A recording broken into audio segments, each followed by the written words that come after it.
વાવથરા જિલ્લાના લાખણી તાલુકાના લવાણા ગામમાં વિશ્વાસના સંબંધને શરમાવે તેવી કથિત ઠગાઈનો મામલો સામે આવ્યો છે।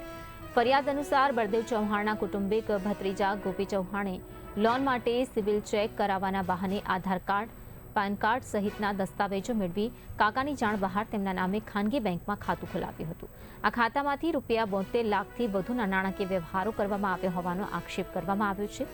દિયોદર પોલીસ સ્ટેશનમાં ફરિયાદ નોંધાવાતા પોલીસે ગોપી ચૌહાણ સામે ગુનો નોંધીને વધુ તપાસ શરૂ કરી છે।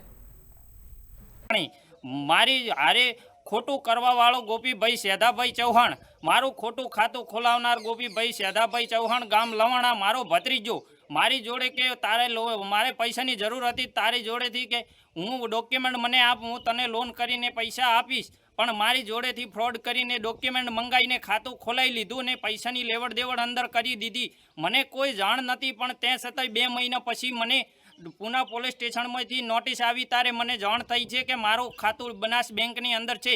હું લવાણા બનાસ બેંકની અંદર ગયો તો મારું લવાણા બનાસ બેંકની અંદર ખાતું નહોતું। ત્યાંથી મને જાણવા મળ્યું કે ડુચકવાડા બ્રાન્ચની અંદર મારું ખાતું છે।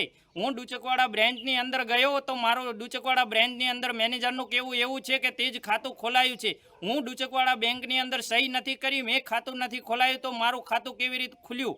આ ગોપીભાઈ સેધાભાઈ તો પોતે જ કરવાવાળા છે અને આને સચોટથી સચોટ સજા મળે અને મને ન્યાય મળે આવી નમ્ર વિનંતી પોલીસ અધિકારી અને દિયોદર થોણાને નમ્ર વિનંતી મારી। હવે અત્યારે આજના સમયમાં અમે અત્યારે સાક્ષરતાના ઘણા બધા પ્રોગ્રામો બેંક દ્વારા થાય છે। નાણાકીય સાક્ષરતા માટે, લોકોને જાગૃતિ માટે અમે સેમિનારો કહીએ છીએ। અમારો 2 મહિના 3 મહિના પહેલાં એક સેમિનાર યોજાયો હતો, એમાં પણ અમે સ્પષ્ટ માહિતી આપી હતી કે તમે આવા કોઈ ખાતા કોઈને ભાડે ના આપો, કોઈને બેંક ખાતાનો કોઈને દુરુપયોગ ન કરવા દો, કોઈને OTP ના આપો। બધી રીતે બેંક જાગૃતિના કાર્યક્રમ કરે છે, છતાં આવા લોકો 5-10 હજારની લાલચમાં આવીને આવી રીતે એકાઉન્ટના તમામ એમના ATM હોય, એમના પિન નંબર હોય, મોબાઈલ બેન્કિંગની ઓથોરિટી હોય, તમામ બધું આપી દેતા હોય છે। એટલે આવા બધા કેસો બનતા હોય છે। બેંક એના તરફથી ખૂબ જાગૃત કરે છે કસ્ટમરને, અને અમે પણ ખૂબ અહીંયા જે કસ્ટમર આવે છે તો અમે પણ એમને સતત વારંવાર કહીએ છીએ કે બેંકમાં અત્યારે ખૂબ ફ્રોડ ચાલી રહ્યું છે, તો તમારા એકાઉન્ટ સેફ રાખો, તમારી પાસબુક છે, તમારું ATM છે એને લોકરમાં રાખો, અને બેંક સિવાય ક્યારેક કોઈને બેંકના કર્મચારી માગે તો જ એમને આપો, બાકી અન્યથા કોઈને ના આપશો।